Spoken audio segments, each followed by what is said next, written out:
네, 오늘 말씀을 우리가 살펴볼 텐데요. 여러분, 지난 7장에서는 하나님의 심판이 예고되었습니다. 하나님의 심판이 예고되고 하나님의 심판 예고된 대로 하나님의 심판이 이루어지는 그런 일들이 있었습니다. 그래서 노아와 그 가족들 그리고 선택된 동물들은 방주 안으로 들어가는 그런 구원의 은혜를 말씀 나누었습니다. 오늘 8장에 와서는 물이 점점 줄어드는, 이제 하나님께서 노아 심판, 홍수로 물로 세상을 심판하는 것을 멈추시고 이제 물이 점점 줄어드는 과정 안에서 나타나는 말씀의 내용들을 통해서 오늘 우리에게 주시는 몇 가지의 교훈들을 한번 생각했으면 좋겠습니다. 첫 번째 뭐냐면, 여러분 지금 하나님께서 노아 그 물로 심판하시는 것을 계속하지 아니하시고 그것을 멈추세요. 예. 멈추시는 이유가 무엇일까요? 오늘 본문 1절의 말씀을 보면 이렇게 이야기하고 있습니다. 하나님이 노아와 그와 함께 방주에 있는 모든 들짐승과 가축을 어떻게 하셨다고요? 기억하셨다라고 얘기해요. 기억하셨다. 하나님께서 기억하셨다라고 얘기해요. 여러분, 기억하셨다라고 하는 말은 이런 의미가 담겨 있는 거예요. 돌보셨다. 하나님께서 돌보셨다라고 말하고 있는 거예요. 여러분, 하나님께서는 그의 백성들을 돌봐주셨어요. 노아와 그 가족과 그 생물들을 돌봐주신 거예요. 그렇기 때문에 이젠 더 이상 비를 내리지 아니하시고 물이 점점 줄어들도록 하신 거예요. 그런데 여러분, 하나님이 노아를 홍수 가운데에서 돌보셨던 근거가 뭐냐 이거예요. 하나님이 노아를 홍수 가운데에서 돌봐주시고 그들에게 그 마른 땅으로 다시금 나갈 수 있도록 허락하신 그 기초, 그 근거가 무엇인가 라고 하는 거죠. 창세기 6장 18절에 가서 보시면, 그러나 너와는 내가 내 언약을 세우리니 너는 내 아들들과 내 아내와 내 며느리들과 함께 그 방주로 들어가고 했어요. 여러분, 노아와 그 가족들 그리고 선택된 그 동물들, 그들이 방주로 들어가게 된 근본적 이유가 무엇입니까? 그들을 구원하기 위해서 그러신 거예요. 그러니까 그들을 구원하시겠다고 하셨던 그 약속이 창세기 6장 18절에 기록되어져 있는 거죠. 그럼 그들을 구원하시는 것만 그들을 홍수에서 구원하시는 것만으로 끝나는 게 아니라 그 이후의 삶에도 하나님께서 은혜를 베풀어 주시는 하나님으로 설명하고 있는 거예요. 방주 안에 들어간 걸로 끝난 게 아니고 방주 안에 들어가서 생활하는, 그리고 앞으로 나와서 생활하게 되는 그 과정들 또한 하나님의 은혜 가운데 있다는 것을 말씀해 주고 있는 거예요. 그런데 그것의 근거가 뭐냐 할 때에 하나님께서 약속하셨다라고 하는 거예요. 약속하셨다. 하나님이 먼저 노아에게 약속하셨기 때문에 노아와 그 가족들을 기억해 내셨다는 거죠.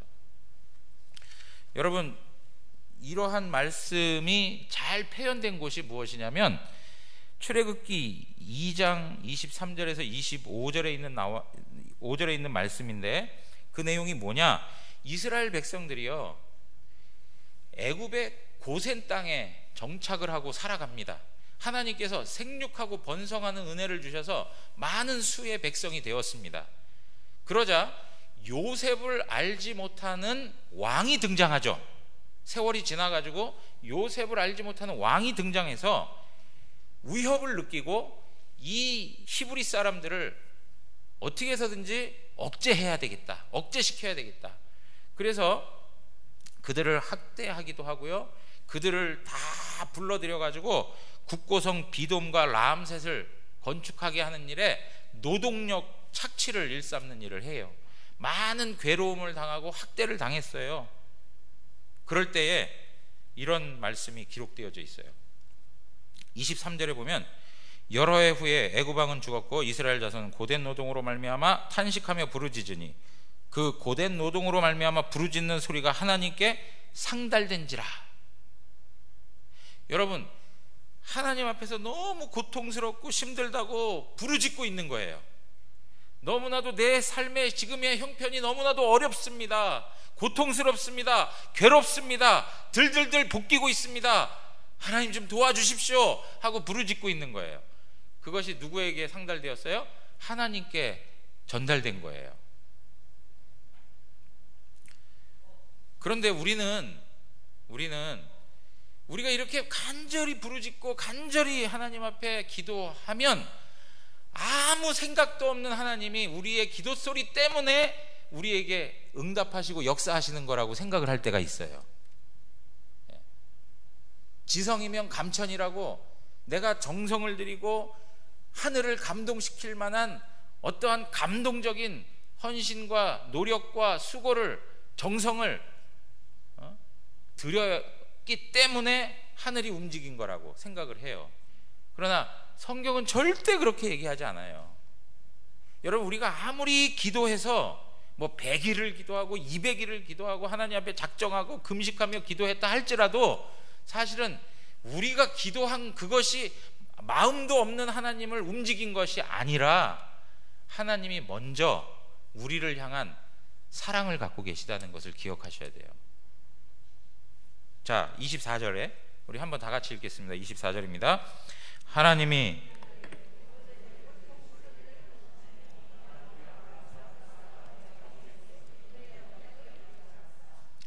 이스라엘 자손을 돌보셨고 하나님이 그들을 기억하셨더라. 아멘. 여러분, 그들의 고통 소리를 들으셨어요, 하나님이. 그런데 하나님께서 아예 마음과 생각이 없던 하나님이 아니에요. 아브라함과 이삭과 야곱에게 말씀하셨던 그 약속이 있었다는 거죠. 아브라함에게 하나님께서 뭐라고 얘기하셨습니까? 너희 후손들이 400년 동안을 애굽 땅에서 머물 것이라고 말씀하셨고 400년이 지나서야 내가 그들을 가나안 땅으로 돌이키게 하겠다라고 말씀하셨어요. 하나님께서 아브라함과 이삭과 야곱에게 약속하신 그 말씀이 있기 때문에, 그 언약이 있기 때문에 그것을 하나님이 지키시는 거예요.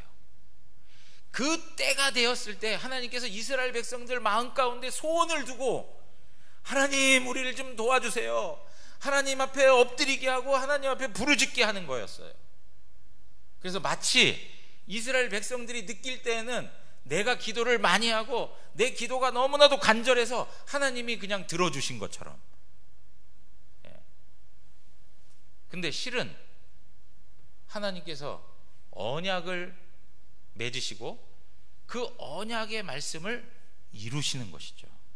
여러분, 언약이라고 하는 그 개념 속에는 항상 하나님의 인자하심과 사랑이 담겨 있다는 것을 기억하셔야 돼요.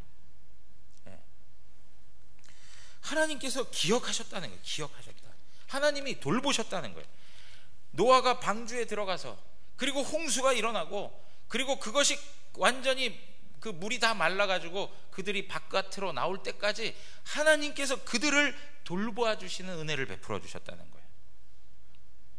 사랑하는 성도 여러분, 우리의 삶에 하나님의 돌보심이 있다는 것을 잊지 마십시오. 하나님께서 우리에게 약속하신 약속을 반드시 지키시는 분이세요. 근데 하나님이 우리와 언약을 맺으실 때 무엇으로 언약을 맺으셨냐면 그리스도의 피로 언약을 맺으셨어요. 그리스도의 죽음으로 언약을 맺으셨어요. 그러므로 그리스도 안에서 하나님께서 우리에게 주시겠다고 하는 모든 하늘로부터 온 약속이 변함없이 우리에게 이루어질 줄 믿습니다. 그게 아주 중요한 거예요. 내가 하나님 앞에서 의롭다함을 받았다, 그리스도 안에서 내가 의인이 되었다라고 하는 그 약속도 우리의 삶의 과정 속에서 개차반 인생을 살아가는 현실이 있다 할지라도 하나님께서 그 약속을 포기하지 아니하시고 우리를 의인된 존재로 만들어 주신다고요. 그것을 취소할 수가 없어요.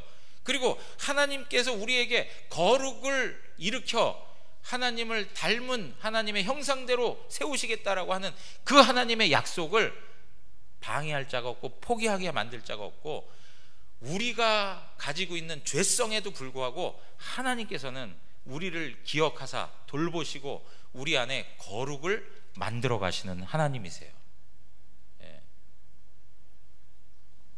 그러므로 여러분 생각하십시오. 우리가 아무리 어려운 현실을 경험해 가고요, 신앙적으로 난감하고 해결의 실마리가 보이지 아니하는 우리의 영적인 상태가 있다 할지라도, 아니면 우리의 삶의 모습이 있다 할지라도, 하나님께서는 우리를 단 한 번도 잊은 적이 없다는 걸 기억하셔야 돼요. 하나님은 우리를 기억하시는 하나님이세요. 다음 주에도 또 한 번 그런 말씀 가지고 나눌 것인데요, 여러분들을 예수 그리스도의 피로 말미암아 언약 백성으로 불러주신 것 믿으십니까? 그렇다면 여러분들을 절대 잊지 아니하시는 하나님이세요. 절대로.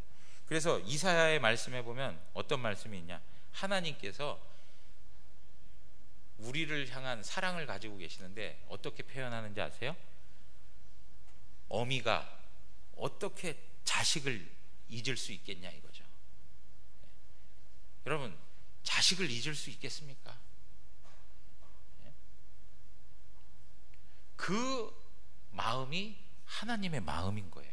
우리를 향한 하나님의 마음. 그래서 그 이사야 49장에 있는 그 말씀에 보면 뭐라고 되어 있냐면, 하나님께서 우리의 이름을 어디에요?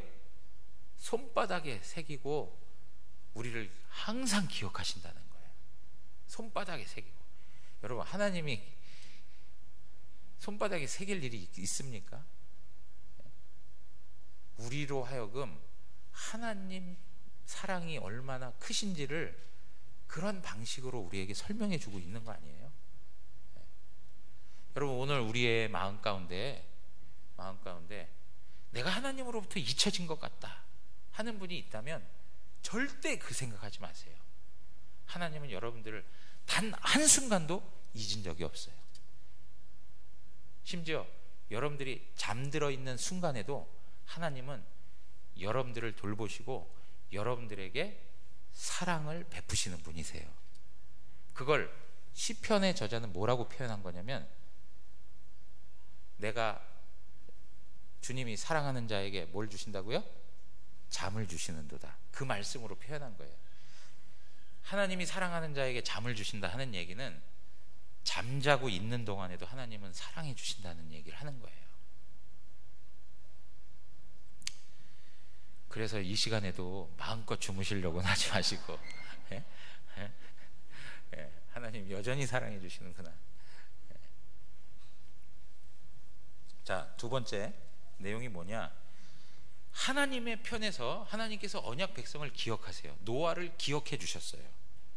그렇다면 그렇게 언약에 신실하신 하나님에 대하여서 우리는 어떠한 신앙적 태도를 가지고 살아가야 되느냐 이거예요. 하나님은 신실하게 하나님의 약속하신 바를 지키셔서 그 백성을 돌봐주시고 계세요. 그렇다면 우리는 그 하나님 앞에서 어떤 신앙의 모습을 가지고 살아가야 되는가라고 하는 것이죠. 여러분, 우리는 지난번에 노아에 대해서 이야기할 때 노아는 믿음으로 이렇게 얘기했어요. 여러분, 노아는 믿음으로 살았다는 말을 우리는 히브리서 11장에 있는 말씀을 통해 확인한 바가 있어요. 자, 그러면 믿음으로 산다는 것이 실질적으로 어떻게 나타나는가라고 하는 거예요. 그러니까 하나님의 약속, 하나님의 언약을 믿고 살아가는 사람이 바로 노아의 모습이었다는 거죠. 그러니까 하나님 앞에서 어떤 반응을 가지고 살아갈까? 믿음으로 살아내는 거예요. 그런데 그 믿음이 무엇으로 표현되어지는가라고 하는 거예요. 오늘 본문에 보면 하나님께서 비 내리시는 것을 멈추시고 이제 물이 줄어들게 하시는 과정들을 허락해 주세요. 물이 줄어드는 과정들을 허락해 주세요. 근데 여러분, 하나님은 전능한 하나님 믿으십니까? 못하는 게 있으세요? 없으세요? 없으세요. 다 하세요. 그러면 물도 한꺼번에 그냥 싹 없애주시면 얼마나 좋겠어요. 그게 좋겠죠? 예? 근데 물이 줄어드는 게 이게 시간이 왜 이렇게 오래 걸리는지. 노아 방주로 들어가서부터 방주 바깥으로 나오기까지 370여일이 걸렸어요. 상당히 오랜 세월을 어디에 머물러 있어야 되는 거예요? 방주 안에 머물러 있는 거예요. 방주 안에. 여러분, 그러면 방주 안에서 생활하는 게 얼마나 힘든 건지 아시겠죠? 자가격리 해보신 분들 아시죠? 예? 자가격리 해보신 분들 그 힘듦을 어느 정도 좀 아실 거 아니에요. 노아가 지금 격리 생활을 하고 있는 거란 말이에요, 지금. 예. 그런 부분에서 참으로 힘든데, 그 방주라고 하는 생활, 방주 속에서 펼쳐지는 생활이라고 하는 것이 답답한 것뿐만 아니라 불편한 일들이 너무 많은 거예요. 아까 우리 아이들이 다 이야기했어요. 먹는 것도 불편한 일들, 자는 것도 편치 않고, 그 다음에 또 어떻습니까? 세면하는 그런 일들을 하며, 또 그 짐승들 울음소리 나는 것들, 여기서 코끼리가 막 그냥 소리 지르고, 저기서 막 사자가 또 막 이러고, 얼마나 그 소란함이 있겠어요. 물론 하나님께서 만든 구조를 보면 그런 것들을 또 최대한 커버하시기 위해서 하나님의 지혜가 거기에 반영됐을 수도 있는데, 그럼에도 불구하고 그런 것들이 힘든 과정이었을 거예요. 거기에다가 어떤 거요? 냄새가 이렇게 막 올라오는 것들을 보면 참 어렵지 않았겠어요? 마음 같으면 하루라도 빨리 좀 나갔으면 좋겠다는 생각이 왜 안 들겠어요? 빨리 벗어났으면 좋겠다라는 생각을 할 수 있는 거죠. 그런데 하나님께서 물을 줄이시는데 오랜 세월 걸리면서 이 물을 이렇게 줄여 가시는 거예요. 예. 막 그러한 그 기다림의 연속적인 상황에서 사람들은 불편함을 토로하고, 그 다음에 서로 간의 관계도 불편해질 수 있지 않았겠어요? 노아와 며느리들과의 관계, 노아의 아내와 며느리들과 하여튼 이런 여러 관계들, 우리의 개념으로 그때 당시에도 고부간의 갈등이 있었겠지, 이렇게 해서 되게 힘들었을 거 아닌가, 이렇게 생각하실 수 있을지도 모르는데, 그건 다 잘 모르겠어요. 예. 하나님께서 돌봐주시는 은혜를 베푸셔서 그런 마음까지도 다 선하게 만들어 주셨을 수도 있는 거고요. 예. 나중에 천국 가시면 노아한테 한번 물어보세요. 예? 며느리들하고 관계는 괜찮으셨습니까? 아니면 아무튼 불편한 관계가 계속 될 수 있는 거예요. 예. 근데 물이 그냥 한순간에 싹 사라졌으면 좋겠는데 그렇게 하질 않으시는 거죠. 하나님께서 물을 제거하시는데 어떻게 제거하시느냐? 오늘 8장 1절에 보니까 하나님이 바람을 땅 위에 불게 하시매. 예. 바람을 불어서 물이 점점 엄청난 드라이어를, 예? 그래가지고 바람을 불어가지고 물을 증발시키는 하나님의 역사, 그것만으로도 놀랍지 않습니까? 여러분, 이 사건을 지금 누가 기록하고 있는 거예요? 예? 이 창세기의 기록자가 누굽니까? 노아요? 모세가 지금 기록하고 있어요. 모세는 지금 하나님이 엄청난 이 역사를 베푸시는 사건을 또 한 번을 경험합니다. 어디서 경험하죠?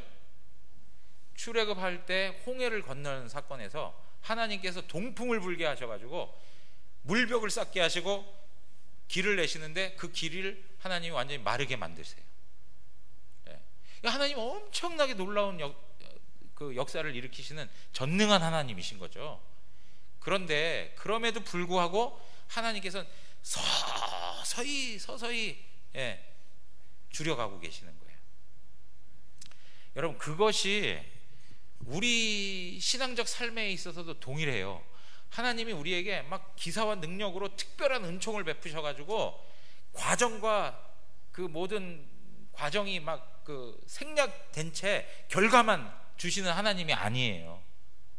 하나님께서 우리에게 결과보다도 그 과정을 통해서 하나님을 알아가기를 원하세요. 근데 그 과정을 통해서 하나님을 배워간다라고 할 때에 그 과정이 뭐냐? 기다리고 기다리는 과정인 거예요. 인내하는 과정인 거예요. 대부분 보면 하나님 저에게 이런 은혜를 주세요, 저런 은혜를 주세요 하고 막 기도하잖아요. 그러면 그 기도를 하나님이 금방 들어주질 않으시고 끝까지 있다가 막판에 그것을 응답해 주시는 때가 많아요. 그렇게 안 하면 어떤 생각을 해요? 우리는 내 기도가 실력이 있구나, 내 능력이 있구나, 내가 잘해서 내가 얻어낸 것이구나, 이런 생각을 한단 말이에요. 어떤 분들은 40일 동안 금식을 하는데 하나님이 항상 거의 어느 때 들어주세요? 39일 40일 마지막 남은 몇 시간 놔두고 막 이렇게 하나님이 들어주시는 거예요. 이틀째 하나님께서 들어주시면 얼마나 좋겠어요. 근데 이틀째 기도하면 하나님이 주신 거라고 생각을 못해요. 우리는 그냥 끝까지 기다리게 만드셔요. 소철한 목사님이 배우자를 만나게 해달라고, 소철한 목사님이 45인가에 결혼하셨대요. 하나님 배우자를 만나게 해달라고 100일 작정 기도를 하자, 그리고 기도를 했대요. 36일째인가 그때 하나님께서 응답을 해주신 분이 지금 사모님이라는 거예요. 36일 동안 얼마나 그거 간절했겠습니까? 그죠? 그러니까 소철한 목사님은 사모님을 하나님이 보내주신 복덩어리로 알고 사셔야 돼요. 여러분들 그렇게 생각하시죠? 뭐 그렇게 잘하고 계시니까. 근데 하나님이 바로바로 응답해 주시면 어떻겠어요? 근데 시간을 두고 하신단 말이에요. 우리의 때에 하나님이 응답해 주시는 게 아니라 하나님의 때에 하나님께서 일을 행하신단 말이에요. 하나님이 방주의 문을 닫을 때가 있었어요. 하나님이 방주의 문을 열 때가 있는 거예요. 하나님이 우리의 길을 닫을 때가 있는가 하면 하나님이 우리의 길을 열어주실 때가 있는 거예요. 하나님이 닫으시고 하나님이 묶으시고 하나님께서 제한하시면 그 가운데서 버티는 것만이 유일한 답이에요. 그것이 무엇이냐? 믿음의 실력이라는 거예요. 실력 있는 믿음이 무엇이냐? 여러분들, 내가 하나님을 향한 믿음이 있습니다 라고 할 때에 그 실력 있는 믿음이 무엇이냐? 기다림으로 증명되는 거예요. 기다림으로. 내가 당신을 사랑해, 난 너 없이는 못 살아, 그러면 기다림으로 증명해 가는 거예요. 난 당신 없으면 못 살아, 난 죽을 거야 그래 놓고 이틀 지나가지고 딴 데 가서 기웃거리면 그거는 아닌 거죠. 그죠? 아닌 거죠. 기다림 그 자체가 믿음의 실력이라고 하는 것을 성경이 말해주고 있어요. 여러분, 시편 37편 7절 우리 한번 다 같이 읽어보겠습니다. 여호와 앞에 잠잠하고 참고 기다리라. 자기 길이 형통하며 악한 꾀를 이루는 자 때문에 불평하지 말지어다. 여러분, 우리의 마음엔 성급한 마음이 있어요. 조급한 마음이 있어요. 왜 빨리 안 해주시는 거야 하는 그 불편한 마음들이 생겨나요. 그러다 보니까 뭐가 생겨나요? 상황에 관계된 사람들이 원망스럽고 지금의 현실이 불평으로 나타나고 속에서 막 분노가 치밀어 오르고 막 그런 일들이 생겨나는 거 아니에요?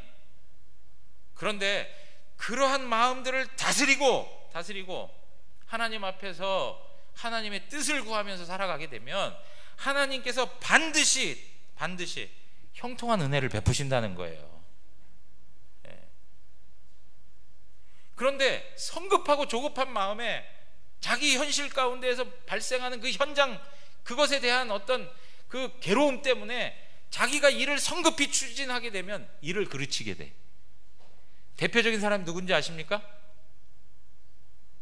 대표적인 사람이요. 하나님께서 너에게 자손을 주겠다. 누구예요? 아브라함. 그런데 기다리고 기다렸어야 되는데 가면 갈수록 상황은 기다릴 상황이 안 되니까 이젠 아이도 낳을 수 없고 불가능한 상태가 점점 되어져 가니까 세월은 가버리고 참아내질 못하는 거예요. 그래서 그 조급한 마음에 하나님의 일 좀 도와드릴까 해서 하가를 통해서 낳은 자녀가 오늘날 지금의 역사 속에서도 계속적으로 갈등하고 싸우고 하는 그러한 엄청난 사건을 초래한 거 아니에요? 네? 여러분, 오늘 우리의 마음 가운데 조급함을 심어주는 것은 하나님의 영이신 성령이 주시는 마음이 아니에요. 사탄이 그런 마음을 가지고 우리를 넘어지게 할 때가 많아요. 오늘 우리의 마음 가운데 기다림이 있기를 바랍니다. 그것이 믿음의 실력이라는 것을 기억하셔야 돼요. 아무리 믿음 있다 말로만 하지 말고 믿음 있는 실력이 기다림으로 나타나야 된다는 거예요. 자, 세 번째는 뭐냐면 하나님께서 심판을 행하신 목적이 그냥 다 멸하기 위해서냐라는 거예요. 하나님께서 심판을 행하신 목적은 멸하기 위함이 아니라 하나님의 창조 질서를 다시금 회복하기 위함이에요. 창세기 1장에 하나님이 태초에 천지를 창조하셨다. 그리고 하나님께서 자기의 형상과 모양대로 사람을 만드셨다. 그리고 그들에게 복을 주시고 그 사람들을 통해서 영광을 받으시는 그 행복한 창조의 질서를 회복하기 위해서 하나님께서는 홍수를 통해서 세상을 심판하신 거예요. 그러니까 반드시 기억하셔야 돼요. 하나님의 심판은 멸하기 위함이 아니라 하나님의 원래의 창조 질서와 목적을 회복하기 위해서 하신 거예요. 그 말씀이 어떻게 해서 확인될 수 있냐? 17절 가서 보세요. 17절 다 같이 한번 읽겠습니다. 너와 함께한 모든 혈육 있는 생물 곧 새와 가축과 땅에 기는 모든 것을 다 이끌어내라. 이것들이 땅에서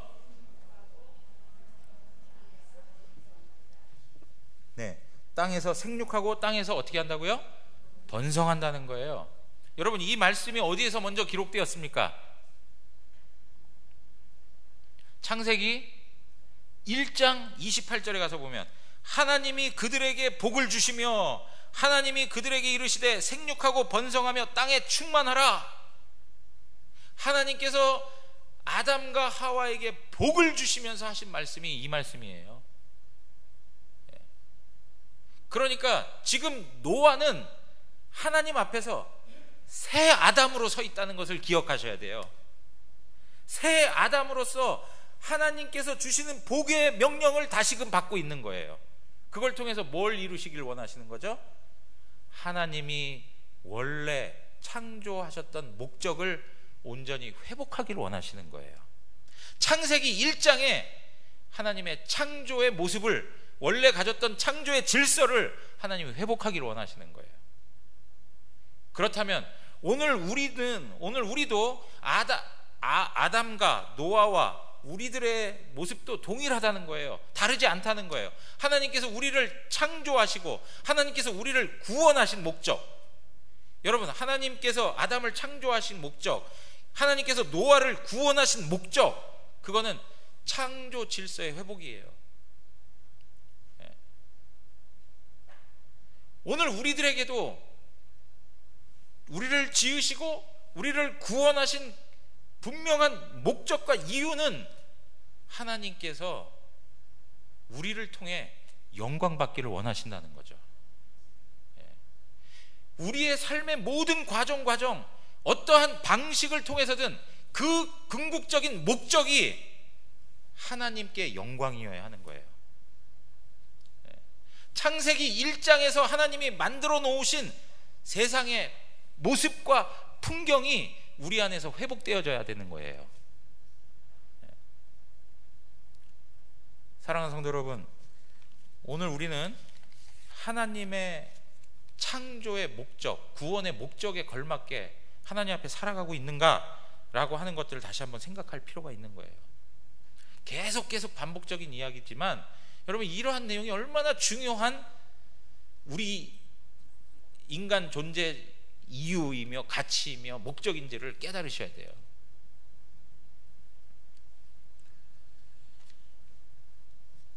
이렇게 해서 하나님의 창조 질서를 회복하는데 가장 첫 번째로 회복되어져야 할 내용이 무엇이었느냐면, 노아가 노아 방주에서 나와가지고 한 일이에요.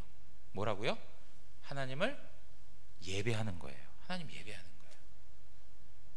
여러분, 하나님께서 우리에게 복을 주시고 우리는 그분을 영화롭게 하는 것은 무엇입니까? 이게 예배예요. 예배. 여러분, 우리가 요한계시록에 나오는 천상의 교회의 모습을 보여줄 때 가장 중요한 묘사가 뭡니까? 하나님의 부르심을 받고 구원함을 얻은 그 모든 백성들이 모여서 살아계신 하나님 앞에 경배하고 예배하는 거예요. 노아가 처음 나와가지고 하나님 앞에서 한 건 예배라고 하는 것을 놓치지 말아야 돼요. 우리 인생에 있어서 가장 중요한 삶의 우선적인 일이 있다면 그것은 예배라고 하는 거예요.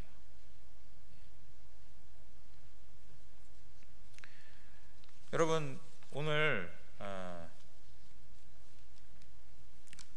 말씀을 통해서 다시 한번 우리가 하나님 앞에서 예배를 얼마나 기뻐하며 살아가는가를 생각했으면 좋겠어요. 여러분, 예배는 구원받은 자들이 경험하는 영광이고 감사의 표현이에요. 특별한 은혜를 경험한 자들만이 할 수 있는 게 예배예요. 그러니까 영광스러운 거죠. 그러면 그 영광스러움을 내가 가지고 있다라고 하는 말은 또 다른 말로 무엇이 있냐면 거기에 따르는 책임과 의무가 있다는 것을 생각할 수밖에 없어요. 여러분, 저는 목사로서 하나님께서 영광스러운 직분의 부름을 허락해 주셨어요. 그러면 이 목사직이 영광스럽다라고 하면 그 영광스러운 것만큼이나 뭐가 따라야 된다는 거예요? 책임과 의무가 따르는 거예요. 이해되시겠습니까? 무슨 말씀인지? 예? 내가 하나님으로부터 받은 바 은혜가 크고 나를 구원하기 위해서 예수 그리스도 하나님의 아들까지 죽이면서 나를 구원하신 엄청난 은혜와 영광을 누리는 존재로 되었다면 거기에 합당한 책임과 의무가 따른다는 거예요. 근데 거기에 합당한 책임과 의무에 있어서 가장 중요한 게 무엇이냐? 바로 예배인 거예요. 예배.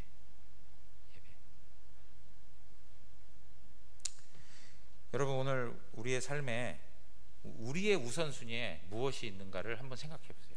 지금 이 순간 예배보다 더 중요한 것이 무엇인가? 그렇다면 그거 내려놓으셔야 돼요. 우리에게 있어서 예배보다 중요하고 긴박하고 우선되는 것은 없어요. 이것이 우리 안에 질서로 하나님 앞에 고백되기를 바랍니다. 그런데 오늘 예배에서 한 가지 볼 수 있는 게 있습니다. 뭐냐면 오늘 창세기에 보면 지금 노아가 드리는 제사가 몇 번째 제사일까요? 네? 예전에 누가 제사를 한번 드린 적 있죠? 아벨이 제사를 드린 적 있어요. 그죠? 그리고 지금 노아가 두 번째 제사를 드리고 있는 거예요. 그런데 아벨이 드렸던 제사하고 노아가 드렸던 제사에 차이점이 하나가 있는데 그중에 그 차이가 무엇이냐면 아벨이 드렸던 제사에는 제단이라는 표현이 나오질 않아요. 그리고 노아가 드리는 제사에는 제단이라는 이런 표현들을 사용하고 있어요. 물론 모든 제사가 다 하나님께 드리는 거예요. 그러나 오늘 노아가 드리는 제사, 이 제사는 어떤 제사라고 표현하고 있냐면 번제라고 얘기하고 있어요. 번제. 번제는 제단 위에 제물을 잡아서 불에 태워 하나님 앞에 올려드리는 거예요. 이 땅에서 하나님 앞에 올려드리는 제사예요. 그러면 하나님께서는 그 번제로 태워진 연기를 향기로운 냄새로 받으신다라고 말씀하고 있어요. 여러분 레위기 1장 9절에 가서 보면 그 내장과 정강이를 물로 씻을 것이요 제사장은 그 전부를 제단 위에 불살라 번제를 드릴지니 이는 화제라. 여호와께 뭐가 된다고요?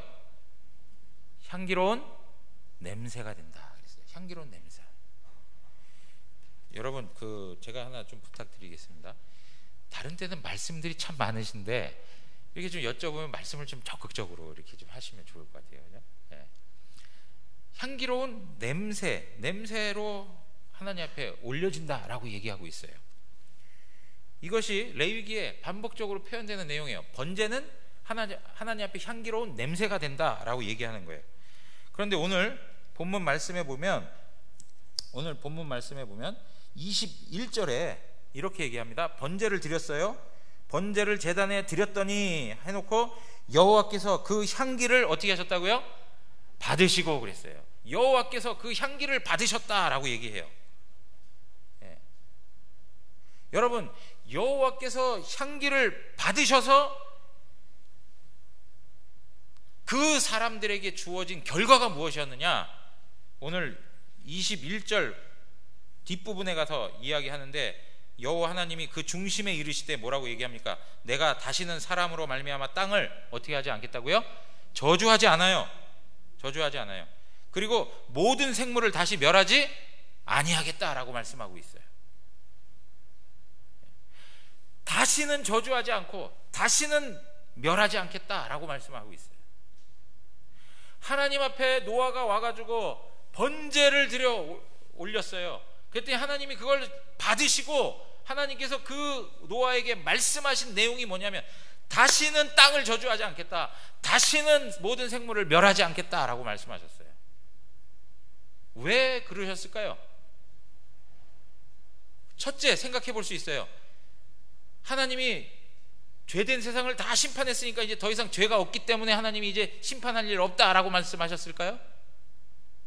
그 이유가 안 되는 것이 뭐냐면 노아도 여전히 뭐예요? 죄인이었어요.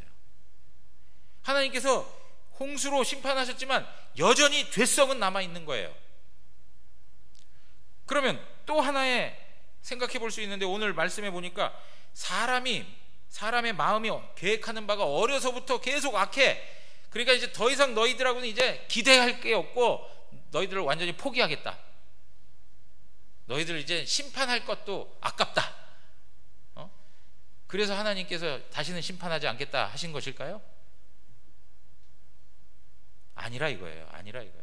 그러면 왜 하나님께서 다시는 저주하지 않고 다시는 멸망하지 않겠다 하시는 이유가 뭘까요? 중요한 건 번제의 키가 있는 거예요. 하나님이 번제를 어떻게 하셨다고요? 받으셨다는 거예요. 받으셨다. 여러분 구약 성경에 나오는 번제나 절기나 이런 모든 구약의 의식들은 전부 무엇을 예표하는 거예요? 예? 무엇인가를 예표하는 거예요. 그죠? 이 모든 구약에 있는 이 모든 제사라든가 절기라든가 이런 거는 뭐 그림자가 된다라고 얘기하고 있어요. 그렇다면 그것의 실체가 뭐냐 이거예요. 그 구약에서 이야기하고 지시하고 그것을 설명하고 있는 그 근본적인 의미가 뭐냐 이거죠. 그것은 바로 예수 그리스도의 대속이에요. 예수 그리스도께서 노아가 드린 번제단에 희생당하여 가지고 불에 태워져서 하나님 앞에 향기로운 하나님이 받으실 만한 제물이 되었던 것처럼 예수 그리스도께서 우리가 지은 모든 죄를 대신하여 그곳에서 저주를 당하시고 그곳에서 죽임을 당하시고 그곳에서 하나님으로부터 진노와 심판을 당하셨기 때문에 다시는 저주가 없고 다시는 멸망이 없다고 선언하시는 거예요. 사랑하는 성도 여러분, 구약에 오실 메시아를 바라보는 성도들도 하나님의 이 약속을 얻어서 누린 것입니다. 오늘날 우리 삶에 있어서 다시는 저주가 없고 다시는 멸망하지 않겠다 하신 이 약속, 이것이 우리의 실력 때문에 되어진 복이 아니라는 것 잘 알고 있지 않습니까? 우리는 여전히 죄를 짓고 여전히 범죄하며 살아갑니다. 그럼에도 불구하고 우리에게 있어서는 우리의 중보자가 되시는, 우리의 대속자가 되시는 예수 그리스도가 있기 때문에 우리는 멸망하지 않고 우리는 저주당하지 않고 영원한 생명을 누리게 되는 것입니다. 사랑하는 성도 여러분, 우리는 예수 그리스도 안에 있습니다. 그분 때문에 앞으로 우리가 장차 짓게 될 죄까지도 예수 그리스도의 구속의 은총은 그 모든 것까지도 없이 하실 수 있는 능력이 있습니다. 우리가 죄가 없어서 하나님 앞에 의롭다함을 받는 것이 아니고 그리스도 안에 있기 때문에 의롭다함을 얻는 것입니다. 사랑하는 성도 여러분, 우리 말씀을 에베소서 5장 2절에 있는 말씀 한 목소리로 읽도록 하겠습니다. 그리스도께서 너희를 사랑하신 것 같이 너희도 사랑 가운데에서 행하라. 그는 우리를 위하여 자신을 버리사 향기로운 제물과 희생 제물로 하나님께 드리셨느니라. 여러분, 그리스도께서 우리를 사랑하셨습니다. 그래서 자기 자신을 버리셨고 자기 자신이 향기로운 제물이 되셨고 희생의 제물이 되셔서 하나님 앞에 온전히 드려지셨습니다. 그것 때문에 우리는 하나님 나라의 영생을 누리며 살아갈 수 있는 것입니다. 오늘 이 은혜가 우리에게 있다는 것을 기억하시고 하나님 앞에 감사하고 하나님께서 주신 이 영광스러운 은총을 책임지고 또 의미 있게 은혜가 은혜되게 하는 그러한 삶을 살아가시기를 주님의 이름으로 축원합니다. 다 같이 일어나시겠습니다.